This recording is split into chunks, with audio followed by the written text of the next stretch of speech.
ശബരിമലയിലെ കൊടിമര പുനർനിർമ്മാണത്തിലെ ക്രമക്കേട് അന്വേഷിക്കാനുള്ള ഹൈക്കോടതി ഉത്തരവ് കോൺഗ്രസിന് തിരിച്ചടിയെന്ന് സിപിഐഎം സംസ്ഥാന secretary M V Govindan master 10 കിലോയിലധികം സ്വർണം പിരിച്ചു.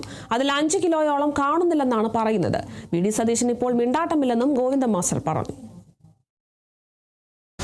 സ്വർണ്ണ കൊള്ളയുടെ പേര് പറഞ്ഞുകൊണ്ട് ഇടതുപക്ഷത്തെ ആക്രമിക്കാൻ ശ്രമിച്ചവർക്ക് ഹൈക്കോടതിയുടെ പുതിയ വിധിയോടെ കോൺഗ്രസിൻ്റെ പ്രമുഖ നേതൃത്വത്തിന് വളരെ പ്രധാനപ്പെട്ട ഉത്തരവാദിത്വം ഈ കുടിമര മാറ്റം ഉൾപ്പെടെയുള്ള കാര്യങ്ങളിൽ ഉണ്ട് എന്ന് വ്യക്തമായിരിക്കുകയാണ്. ചെറിയ സ്വർണ്ണമൊന്നുമല്ല, 10 കിലോ സ്വർണം അധികം പിരിച്ചിട്ടുണ്ട്. ഇപ്പോൾ പിരിച്ചതിൻ്റെ അത് 1/4 കിലോ അല്ല 1/2 കിലോ കാണാനില്ല എന്നാണ് ഇപ്പം പറഞ്ഞുകൊണ്ടിരിക്കും. ഒന്നിനും കണക്കില്ല എന്നുള്ളതാണ് ഹൈക്കോടതി തന്നെ പറയുന്നത്. അപ്പോൾ ഇതെല്ലാം അന്വേഷിച്ച് ആവശ്യമായ നിലപാട് സ്വീകരിക്കുമ്പോൾ അന്നത്തെ ബോർഡ് എന്ന് പറയുന്നത് പ്രയാർ ഗോപാലകൃഷ്ണനാണ്, പിന്നെ കോൺഗ്രസിൻ്റെ ഗവൺമെൻറ്റുമാണ്.